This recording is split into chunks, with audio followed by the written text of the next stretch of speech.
you are able to take a lot of noise and just be like, this is the path going with conviction. How do you make those decisions? It starts with a great team. We are constantly challenging each other and our assumptions. And that makes me able to make decisions with a lot of confidence. AI is transforming every industry, and it puts even the biggest companies at risk. Top venture capitalist Vinod Khosla predicts that the 2030s will see the demise of more Fortune 500 companies than at any point in history. This transformation is the number one thing on every Fortune 500 CEO's mind, especially for Julie Sweet, who runs one of the largest workforces in the world with more than 770,000 employees. In order to capture the opportunity with AI, you really have to be willing to rewire your company. I recently sat down with Julie about how she's advising other CEOs to transform their companies and how she's trying to keep AI from eating Accenture's own lunch. Our conversation was packed full of advice, and it was personal. Her journey from a small California town to becoming one of the most powerful people in global business is inspiring, especially as she has battled and beaten cancer now twice. I'm your host, Fortune's editor-in-chief, Alyson Shontell. Please enjoy the first episode of my podcast, Fortune 500, Titans and Disruptors of Industry, with Accenture CEO Julie Sweet. Julie, it is so nice to be here with you today. Thank you for joining me. It's the inaugural Fortune 500 vodcast episode of Titans and Disruptors of Industry, and who better to have than you? Well, thank you, Alyson, and I'm really honored to be your first. So that's really exciting for me. So thank you for having me. Since becoming CEO, Sweet has nearly doubled Accenture's value and grown its workforce to over 770,000 employees across 52 countries. That's more than 20 times the size of a key rival, McKinsey. Ranked number 211 on our Fortune Global 500 list. It's also among the mere 5% of Fortune Global 500 companies that's run by a woman. First off, you're on Accenture. You've run it since 2019. It is in the top 5 largest workforces in the world. On top of that, you generate some of the largest revenue in the world. You're number 211 on our Fortune 500 Global 500 list, right? That ranks companies by revenue. I think it's like $65 billion a year or something that Accenture does. And then also just you are incredibly powerful. You rank number 11 on our most powerful people and business lists. So I'd just love to start with an economic snapshot. From your vantage point, what are the major things on your radar that are affecting your business, but also the businesses of all the CEOs that seek your counsel and work with Accenture? Well, there's a lot of trends that are literally affecting the world, right? So one, the obvious one, has been tariffs and trade, and that affects countries differently, but there isn't a country that's not being touched by that. So that's one. Second, there has been an ongoing shift in geopolitics. And, sometimes people say to me like, oh, right now it's so volatile and uncertain. And, I've been CEO for 6 years and I'm kind of like, that's been the story of the last 6 years. And we'll talk about that later, I'm sure. But you've been seeing a shift in geopolitics for some time, like the role of the Middle East. We look at Southeast Asia as things have changed with China. And so making sure that you understand the opportunities and the challenges. So oftentimes people think about the supply chain, but it's also a huge opportunity. And are you positioned to take advantage of where growth may come in the future? So those are two of the big ones. And of course, then you can't walk past AI. So you'll notice I didn't start there, the obvious one. When I think about AI, the thing that for me is so exciting is that, the last several years have been a series of what were once black swan events. And now the CEOs around the world have a powerful set of tools that they didn't have for some of those events before. Now, those tools are hard and they're complex and they have a lot of different, aspects to consider. But as I look forward, it's, very rare as a CEO that you're handed something that is brand new, wasn't part of the toolkit, and allows you to look at the world and really shape your future. And we talk a lot about, how do you set the next performance frontier? And AI is definitely something that allows you to think very differently about your future trajectory. So those are the three of the big ones. There's more demographic changes. We can go on, but those are three that I'm talking to a ton of CEOs about. And of course, underlying all of that are the talent implications. Unlike traditional strategy-focused consulting firms, Accenture doesn't just advise. It also takes on operations and services on behalf of its clients. And its clients span a wide range of industries, from banks like Citi and Barclays to Nestle, Saudi Aramco, and pharmaceutical giants like Pfizer. Since Sweet took the helm in 2019, she's helped boost the company's revenue more than 50% to $65 billion. But Sweet's path to CEO was far from typical. In her years before joining Accenture, Sweet had a high-profile legal career, earning a scholarship to Claremont McKenna College, graduating from Columbia Law, and making partner at an elite firm within 8 years. In 2007, she landed on the cover of American Lawyer as Dealmaker of the Year. So when you decided to come to Accenture, by the way, you've already had a tremendous career as a lawyer, a career that I think most people wouldn't have said, oh, I'm just going to forget this path.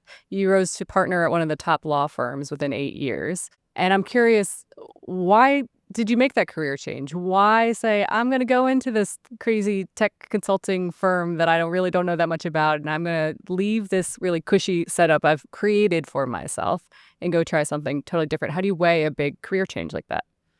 Well, and Alyson, one of the things I look back to and now that's like not many people realize was I made the change when I had a 2-year-old and a 3-year-old as well. I respect that. I took this job when I had a newborn.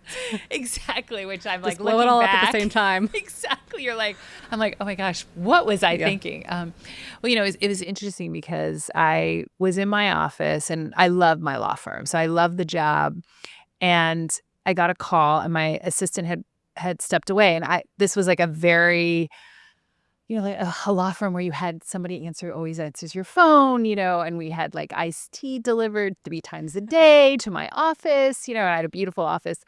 And so I pick up the phone because she'd stepped away and it was a headhunter talking about like this great opportunity. And, I look back, I was 42 and my father had actually just passed away recently. And I think that definitely affected me because he died quite young at 68.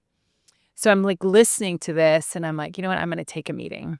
And when I did that, I said to myself, like, I know I'm 42, I'm super successful, and I absolutely know what my future is going to be like at Cravath, right? Like, because it's like the deals would change, but I made partner and I was like, okay, I could see my future. And then I went and I interviewed with Accenture, who I knew about because I'd done actually a securities deal for a competitor where, we had to like learn about Accenture as a competitor. And so I respected the company.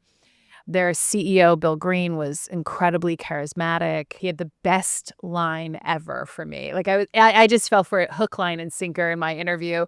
He said, I'm not looking for a lawyer, which is kind of funny because he was hiring a general counsel.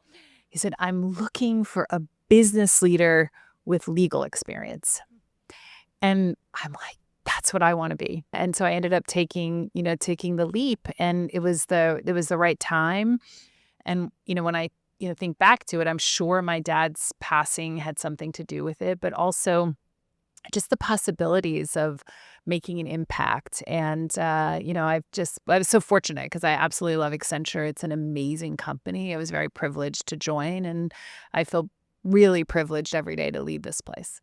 So it sounds like a big new opportunity and challenge, a chance to try something new, but to really expand who you were. So you've said that when you were 42 and you came in as general counsel to Accenture, you didn't have the skill set then to be the CEO, but you're the CEO.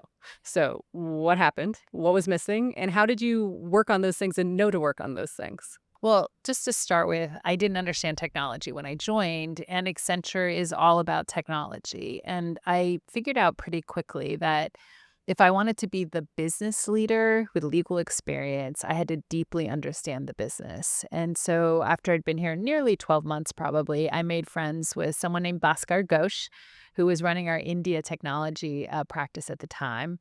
He would eventually become our global head of technology and now my chief strategy officer. And I asked him, I said, will you teach me technology?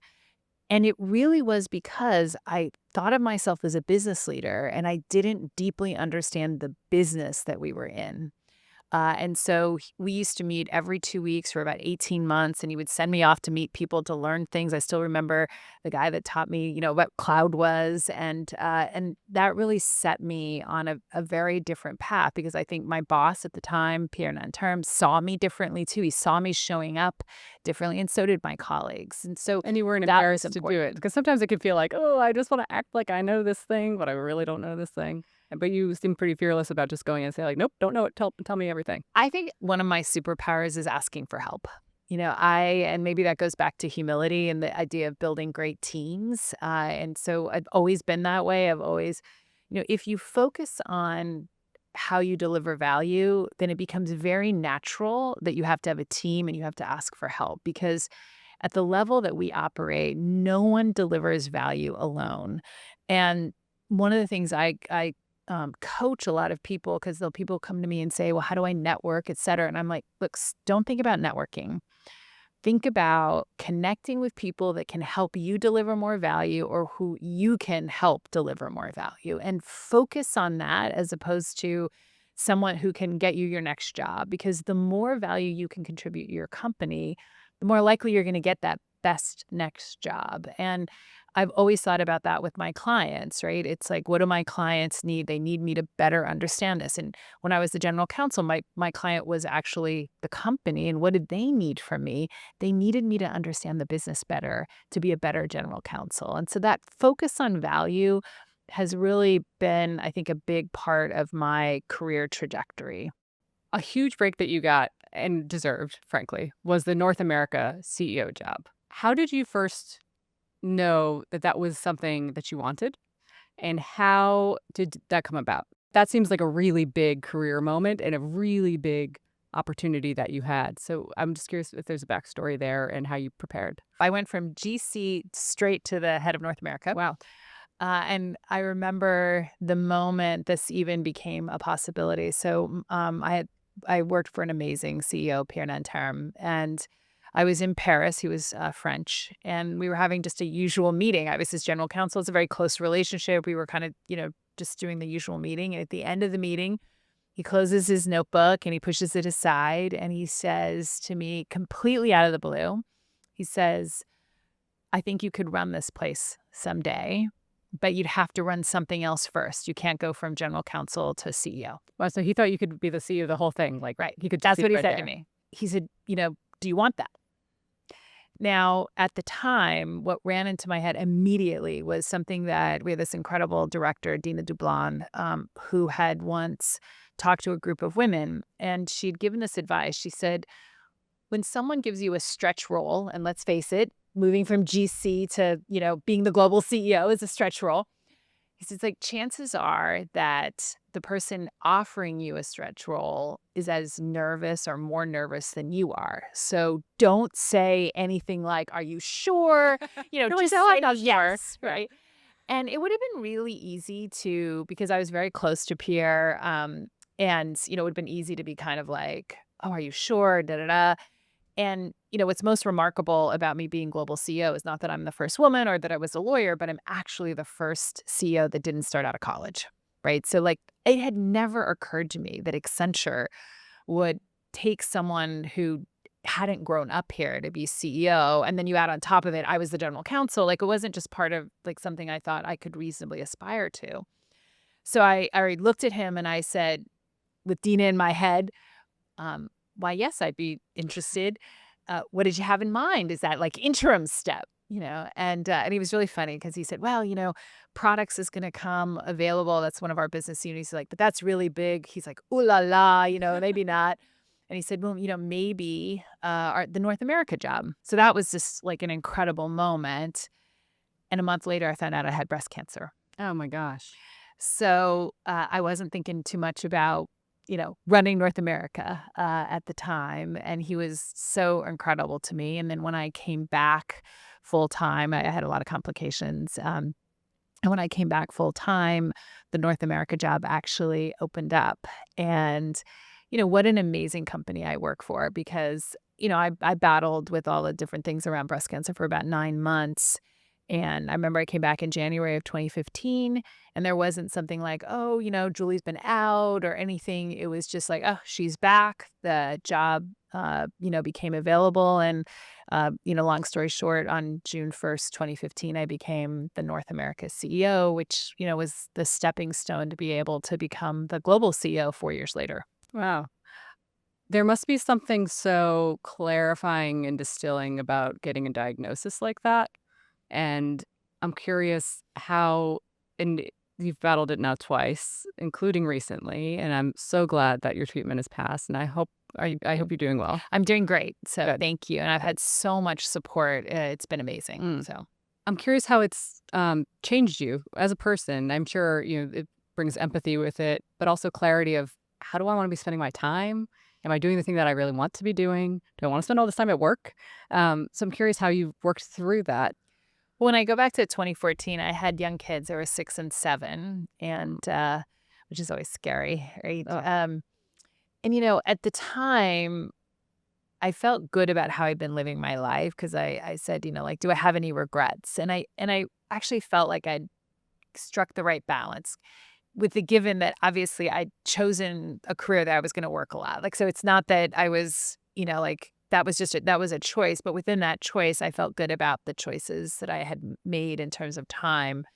And in the intervening years, I've used that as kind of a litmus test because, I mean, like, yeah, I know your job is crazy. So I know you relate to this, right? You can get sucked into different times, being really busy. And so I would stop and ask myself, like, if, something happened to me tomorrow, would I still feel like I didn't have any regrets? And sometimes I'd be like, no, I would be regretful and I'd have to adjust. And so I think it helped me bring more balance over the 10 years, and balance not like somehow some nirvana, but being able to stay focused on what's important, which is my family, and being with them.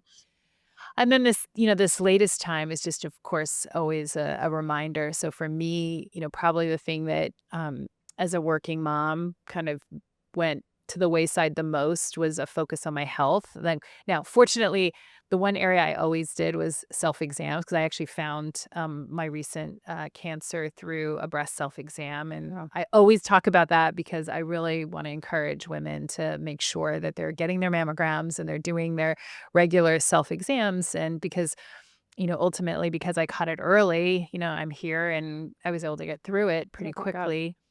But, this time around, for me, it was a little bit more of a wake-up call that, just focusing on my health and, not so much about because of the cancer, but recognizing that I wasn't spending as much time. That wouldn't have affected whether I had cancer or not, but it was kind of like a reflection on, I wanna live a really long life. Like, you get really clear, I wanna live a really long Yeah, life, sure. and I want that to be a quality life. And, I was reading this book by Peter Attia, I don't know if you know it, Yep. Outlived, and he talks about, having a health quality, not just life, tenure. And what he talks about is like you want to have that last 10 years of your life be very high quality. And that means you've got to do things now. And so I'm super focused on making sure that I'm doing the things that I need to do now that are good for my health now, but also put me in a position that I have, an opportunity in the last decade of my life to live it to the fullest. Even as she faced her own health struggles, Sweet was steering Accenture through seismic shifts in geopolitics, the economy, and rapid tech change. In 2022, after navigating the firm through COVID, she made the swift decision to pull Accenture's operations out of Russia, just 1 week after the country's invasion of Ukraine. Russia overnight launched its long-anticipated attack on Ukraine, striking military posts across the country. That kind of rapid response reflects a broader leadership style, spotting opportunities and moving fast to act on them. Sweet has also helped drive an aggressive mergers and acquisitions push. In 2024 alone, Accenture completed 46 acquisitions worth $6.6 billion. The company targeted firms in data, analytics, marketing, and AI to strengthen its position in fast-growing sectors. Beyond AI, the company is pushing into bold new areas too, from humanoid robots to space tech and even building digital twins. I think one of the defining things that I've just heard from your peers, we have a great profile of you out in Fortune. Everybody should go read it. Jane Frazier, who runs Citi, said, Julie is a great leader, but she makes decisive quick decisions. And that seems to be just something that's trademark about your ability to lead, is that you are able to take a lot of noise and just be like, this is the path going with conviction. How do you make those decisions? Because from everybody else, it seems like it's fast and quick. But I'm sure to you, there must be something going on internally. Is it data? Is it gut? Is it talking to peers? How are you coming to these conclusions? Well, first of all, Jane is an amazing leader, so it's so nice of her to say this. It starts with a great team. And what do I mean by that? I have a team that is constantly like also, you know, acting with humility, excellence, and confidence, right? We are constantly challenging each other and our assumptions. And when you have a team that thinks that way, right? Not that they all think the same. In fact, the exact opposite, because we put together teams with like diverse experiences and ideas. But when you build a team that thinks that status quo is challenging assumptions, embracing change, it means you're constantly questioning, right? You don't need to stop and have a big strategy, sort of like, let's take the next, 12 months to look at it, because you're always working on the strategy. And when you have that base, that means that you have like leaders to go to like, to be starting to question and test things. And then I have a larger team, a global management committee that is deeply steeped in our strategy. They own every dollar of revenue and cost, who are like also constantly providing input, and they're there to bounce ideas off very, very quickly. And this was an innovation when I became the CEO back in 2019, because the prior CEO only had his direct reports as the global management committee, and I expanded that to me the direct reports and the people who lead our services. So think of that as our products and our markets.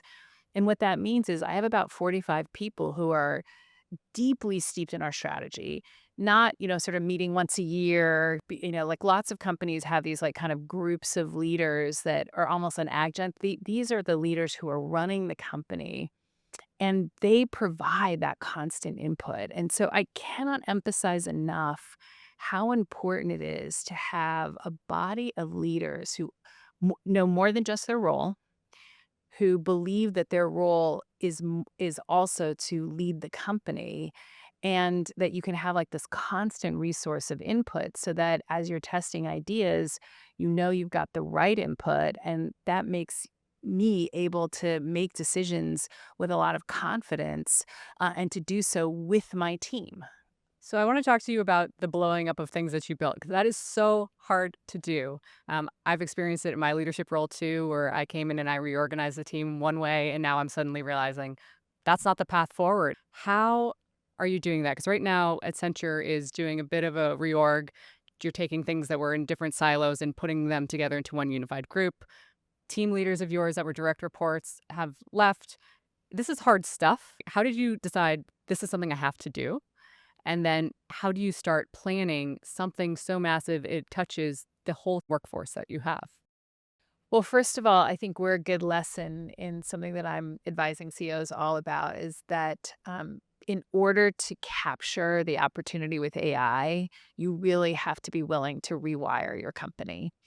And many times when clients are saying we're not getting a lot out of AI, it's because they're trying to apply it to like how they operate today. And so I say things like, look, cross-functional steering committees, big red flag. Like you have to actually change how you're doing it.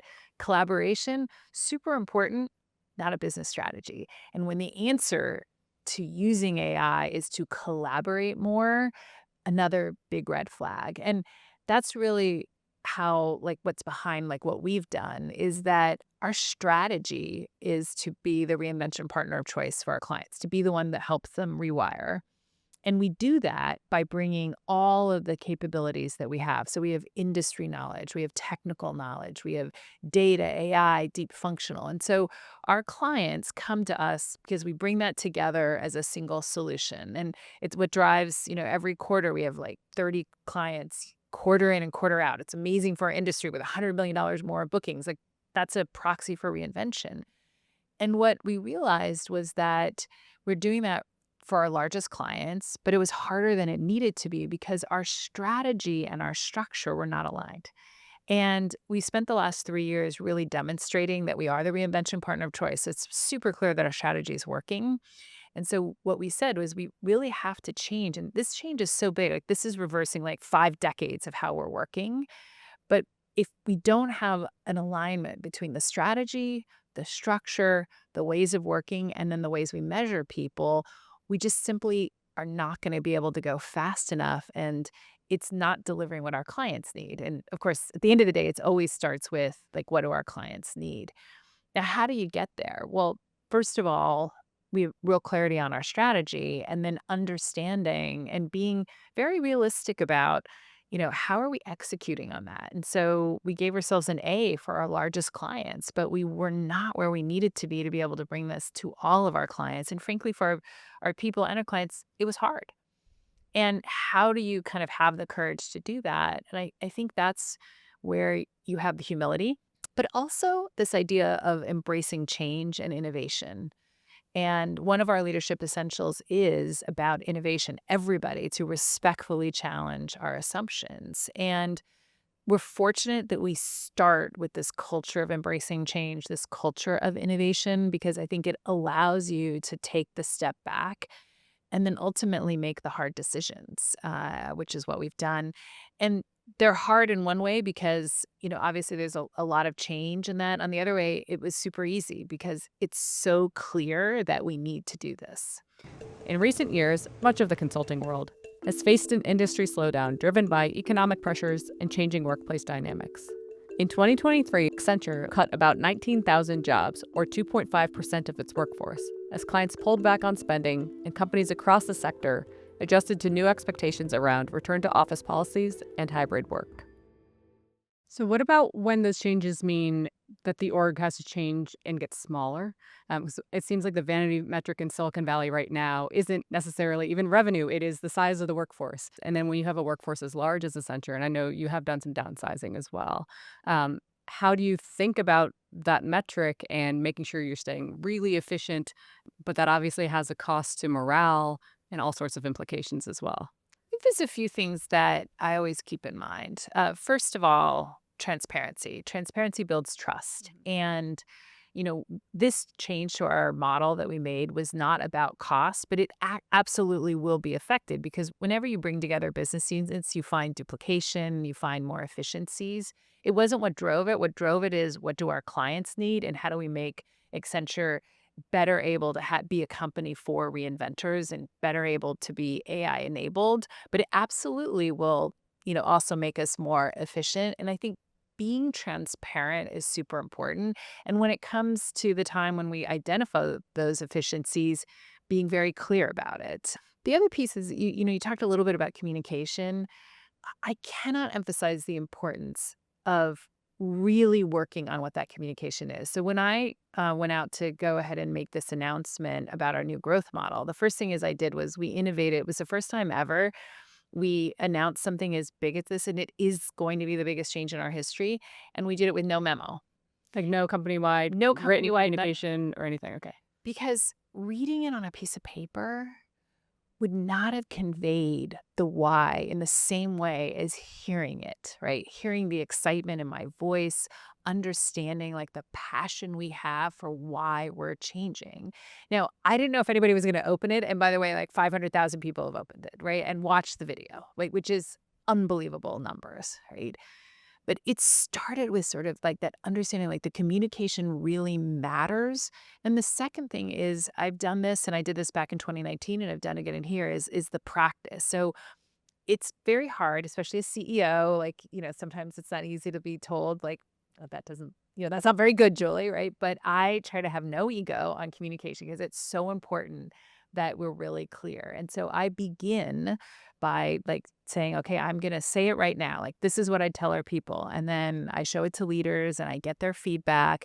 And I do that like over and over. It's not the last minute. It's not right before we're sending it out. It's from the beginning. And that feedback makes the communication better. It also oftentimes provokes, like maybe we don't have something right or the clarity's not there. I just can't tell you like how important this idea of really working on communication skills. All of the leaders who become my direct reports, like, get a speech coach, right? Get someone, and they're sort of like, wait a minute, I'm super successful. And I'm like, yes, and your job is to be the best communicator. We have a leadership essential that says, have the courage to change and the ability to bring people along that journey. And so you have to be a great communicator. And it's something I really work on a lot. So it's really hard to communicate to your team and to learn how to master that, which I assume it's not really intuitive to a lot of people. And is that something that you've learned over time? Do you think, like, judging back on how you were when you were starting to be CEO, has your process changed for how to kind of master the communication strategy? Well, first of all, I think about it as a change strategy, and change is both an art and a science. And the science part is, for example, working on communication skills, thinking about like what the mediums are, but it's also measuring and using data. And so a lot of times when I'm advising clients and I talk to them about like what we do at Accenture, I was the first CEO to use the tools that we actually use with our clients. We have something called the Transformation GPS, which is a database of change, and then we compare where people are against that database to get benchmarks, and it can be brutal, right? Because like oftentimes people are not exactly where you want to know, or it may say like they don't understand your strategy, but that data is super important because it then informs right how to communicate, what actions to take, and that's the science part. The art part is being able to be empathetic, to have the messages to people, to put yourself in the position of someone, and also to understand your culture. And I often will start when I'm talking to clients with to say, like, just describe to me your culture, because if you don't understand that, you don't that's the art part that you don't get right. And what I would say is I think I've honed these skills over major transformations because I started when I first became CEO, put the biggest change in our history 6 months in. And then a few months later, after putting in a big new, we call it our growth model and operating model change, the pandemic hit and we changed again. And there was a time when someone would have said, wait a minute, you just changed like March 1st and now it's September 15th and you're putting another organizational change in. That was when we created our cloud first business. And the thing is that we were creating this narrative that says we are big and we can be agile. And we understood that because we had all the data, that people were excited about that, right? They liked the idea that we could be agile. And so we didn't hesitate when the market conditions changed to go ahead and make another change. And, in September of 2020, we created Cloud First. It was a $12 billion business. 12 months later, it was an $18 billion business. It wouldn't have had that kind of growth if we hadn't had that courage to change. But a lot of that was tied to understanding like where people were from a data perspective, what did excite them, and then how to communicate that, like what would resonate. And at Accenture, what always resonates is this is what our clients need. And so that art and science is something that I think about a lot, and then evolving it over time. So we're not static. What worked in 2019, like that's why when I talked earlier about I went out without a video, without memo, like that was new. And you have to keep it fresh, particularly at Accenture. I have like amazing, amazing people. They're super innovative. We have to be innovative to meet them where they are. So I want to talk about how this leadership mindset that you have formed, even going back to the really, really early formative years. Jane Fraser, again, she described you as a woman on a mission. And I'm curious, when you go back to your upbringing, what created that woman on a mission? What was it that created that ambition in you? Because certainly you don't reach the level that you are without some sort of personal drive. What do you think about your upbringing maybe set you on this path without you even realizing it at the time? Well, first of all, I had incredible parents, and they were so innovative and didn't realize it either. So think about my mom. So she grew up on a farm. When she graduated from high school, she wanted to be a nurse, and her father said, you can be a beauty operator, and she got her beauty license. She ended up moving to California, married my father, and there she is with 3 kids, and she goes to school, to college, when I'm in 8th grade. And she ended up graduating my freshman year. And so I watched my mom, move from housewife to raising 3 kids, working part-time and going to college at a time when middle-aged women were not in college, right? And, that was reinventing herself. right? And then I look at my father. He was a high school dropout, went to the army, and he would, he did so many things with me, but I saw him later in life raise my nephew and then go to school himself to like do flower arranging and then start another business, right? And so I had this incredible role model of parents who didn't put themselves in a box, right? They dared to dream and they gave me that sort of dare to dream and they did it, right? Which is a great role model. And I'm sure I didn't exactly understand it at the time, but when I look back, it's not surprising to me that, I did a lot of things. Like when I was 17, I was a senior in high school. I won a scholarship. My parents didn't have passports. And I went to the dinner that for the scholarship and I sat next to a man who was on the board of directors. He asked me what I was going to study in college, which of course that's what you ask every high school graduate. And I said international relations. And he said, well, what language? And I'm like, well, I studied French. It was a little boring. And he said, how about Chinese? And this was in 1985. People were not going to China in 1985. If they were going any place in Asia, it was Japan. And in Southern California, it's the perfect place to never leave, right? So it was not a lot. And I went home that night and I said to my parents who didn't have a passport, I'm going to go to college. I'm going to study Chinese. I'm going to spend a year abroad. And they said, that sounds great. They said, that sounds great. That sounds great. Not that sounds crazy. That sounds great. Yeah.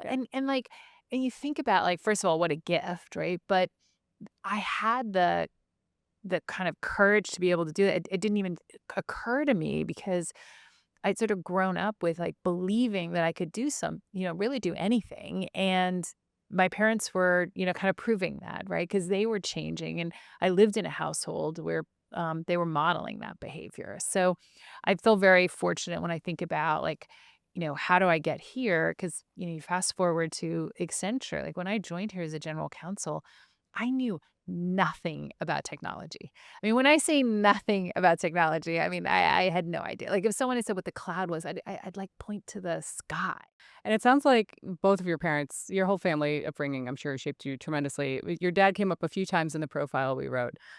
One particular lesson after you had lost a debate, and he gave you some really good but tough, your first piece of critical advice. And I was wondering if you could share that. Yeah, it's amazing because I'm 57 and I remember this like it was yesterday. I was a sophomore in high school. And I was trying to make money for college. And so the different service clubs would have these speech contests. And Lions Club had one.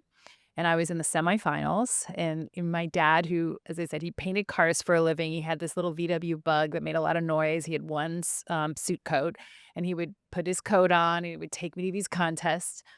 And so I went and I lost. And I lost to the daughter of one of the presidents of one of the Lion Clubs who was in the competition. And so I'm on my way home that night, I was complaining because she was also kind of cutesy and I've never been cutesy. So I was like, oh, she's cutesy and she's the daughter of the president.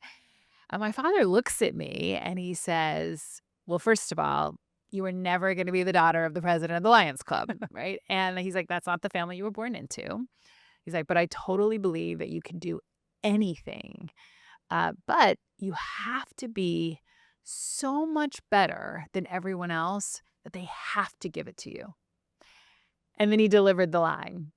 And tonight, you're not that much. Ah, oh, man, the cold truth.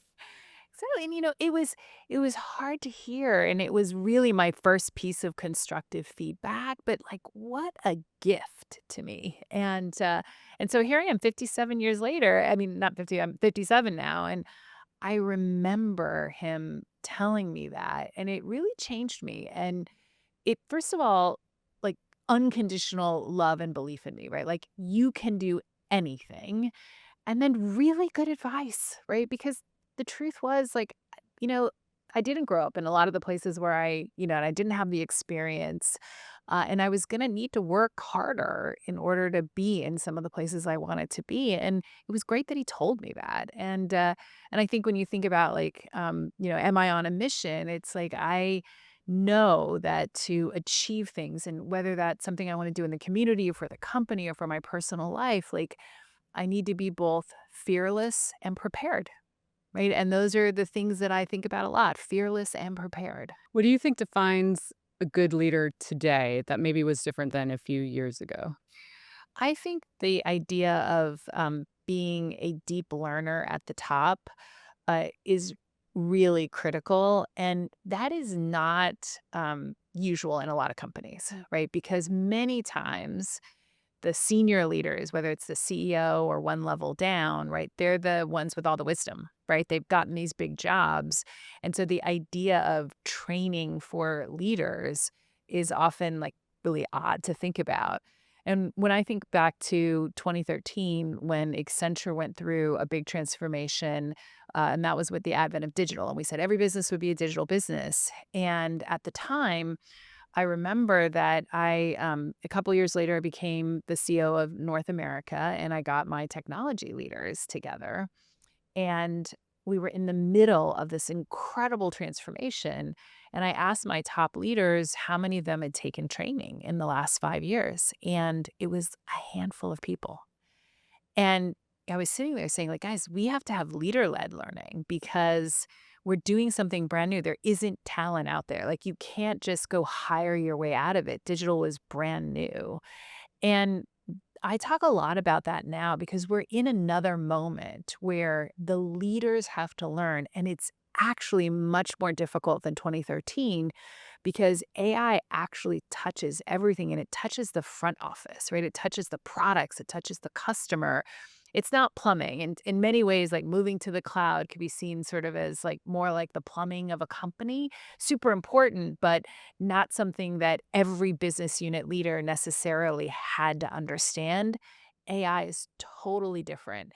And if you think about most leaders today are not thinking that as a senior leader, my one of my number one jobs is being a great learner because that's not how we've developed leaders. It hasn't been necessary. So it's a major shift. And that's why when I talk about how CEOs are talking to each other, like it is very different, the skill set, and you've got to want to learn. In early 2022, before ChatGPT made headlines, Sweet was already talking to CEOs about artificial intelligence. The next year, the company took its AI focus a step further by committing $3 billion to AI investments. Combined with a string of AI-focused acquisitions, that investment has strengthened its ability to deliver results. This fiscal year alone, it already completed more than 2,000 generative AI projects. Past projects include work for Mars, where Accenture's robots and AI teams built a system to standardize every Skittles pack, and for L'Oreal, where it created precise product finding tools. There's something democratizing about AI in that it affects every job and every role from entry level up to CEOs. And I think very humbling in that, there's a lot of talk about what's happening to entry level workers right now. And I'd be curious your thoughts on how you would advise entry level workers at this moment, because it does seem like simple entry level tasks can be done by AI. But I also think there's not a CEO on the planet or a leader on the planet that's not thinking, am I still going to be relevant as AI hits in a year from now, in 6 months from now, even 3 months from now, if I'm not doing something about it? Is that something that you've been experiencing yourself? Well, Alison, I think the important word you use was the word humbling. So one of our leadership essentials, so we have 8 leadership essentials, and I always say that I read them once a week at least. They are laminated on my desk, like I'm old fashioned in that sense. And one of the most important says, lead with excellence, confidence, and humility. And humility is what allows you to be a learner, to say, I don't know everything. It helps you build great teams. And it allows you to see that like what you've done and how you like led the company to the point you are, however successful, may not be the right answer, to like really challenge yourself, which look, 6 years in, I am now blowing up things that I put in place 6 years ago as being like the brand new cool thing, right? And I truly believe that humility as a character trait is so critical right now as a leader. When do you think it will actually start to affect the bottom lines of businesses? Because right now, a lot of people are throwing a lot of money trying to figure out this AI thing.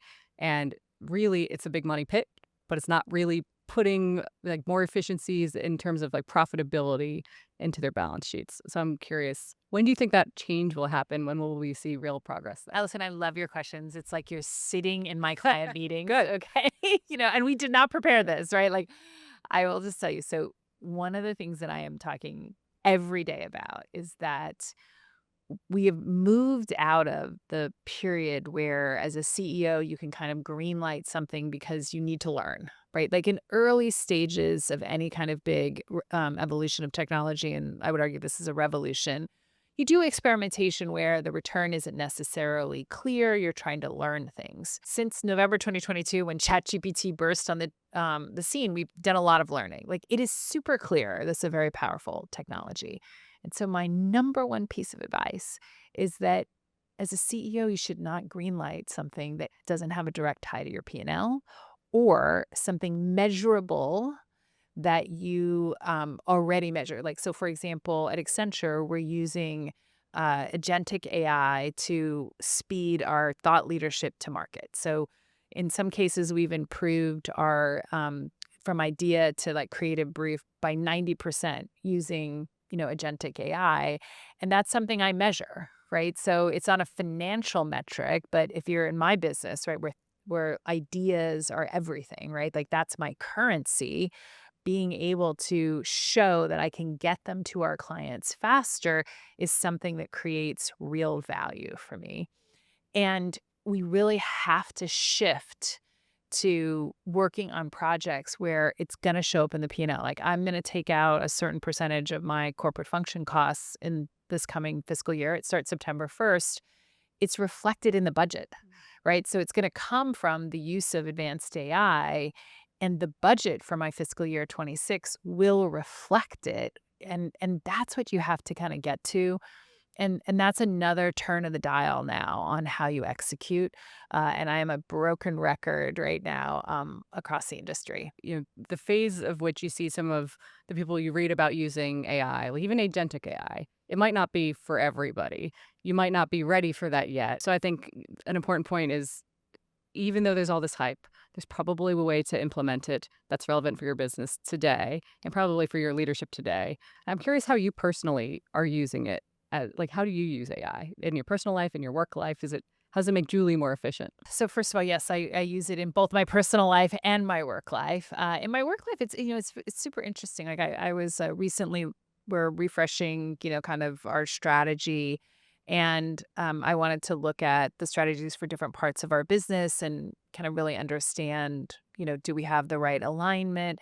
And, once upon a time, I would have called somebody off the line. I would have taken a senior manager. I would have said, hey, go look at this stuff and then come back to me with the analysis. And, instead, Gen AI is like reviewing it, summarizing it, and then turning it into the PowerPoint that I need, right? And it's doing it like really in minutes, as opposed to take 2 weeks and kind of look at that. And it's just a very tangible, great example.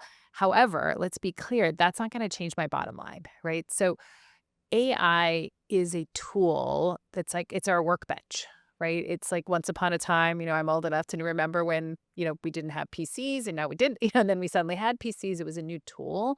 And that's incredibly important. And this is the new tool bench.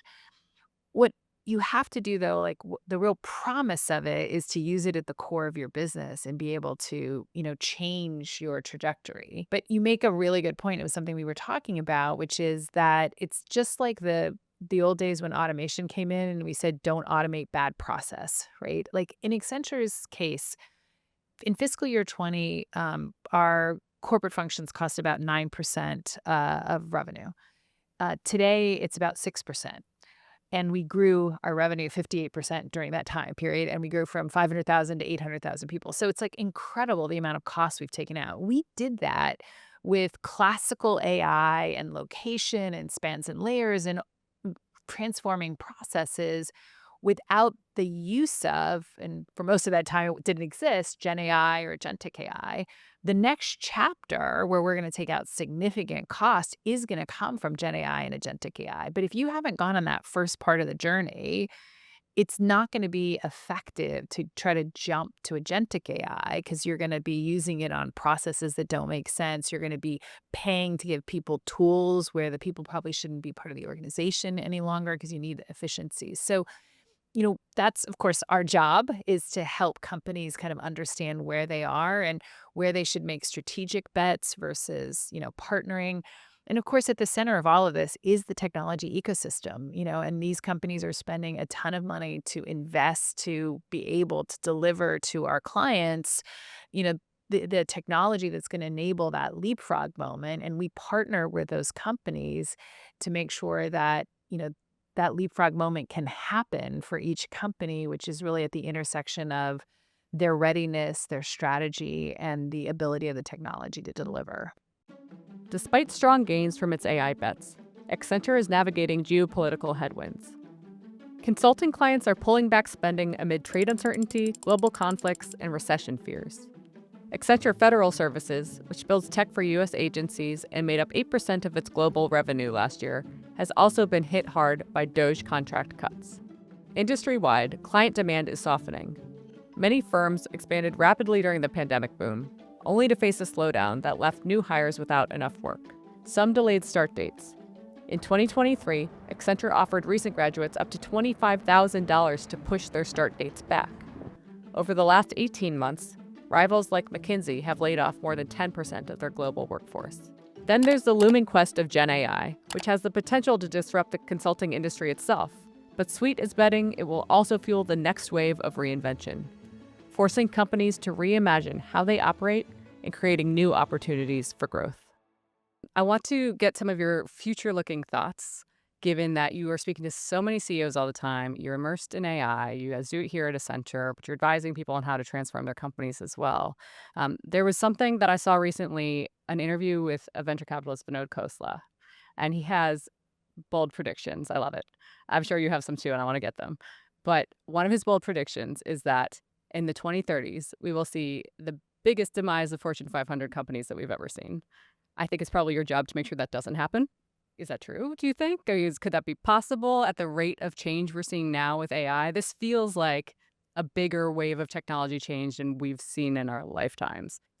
Well, I always bet on companies and CEOs. And, I'm privileged. I'm working around the world, right? I'm in Thailand, Malaysia. I'm all over Europe. I'm in Japan, Australia, of course, the US and LATAM. So I can tell you, look, with absolute conviction that CEOs today are focused on making AI the biggest growth opportunity and not the thing that causes their demise. And it's really different than prior technology waves in the speed at which CEOs and boards have recognized the importance. When you go back and think about the move to the cloud, it took several years to convince people that this made sense. And now it's, totally different with AI, right? It's happening much faster.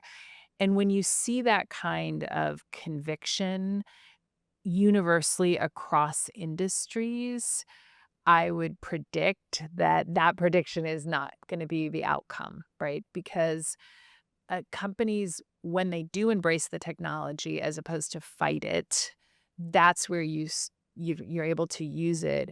And this technology should amplify growth. There are going to be challenges. There's certainly going to be challenges on like skills that go away. There's a lot to manage.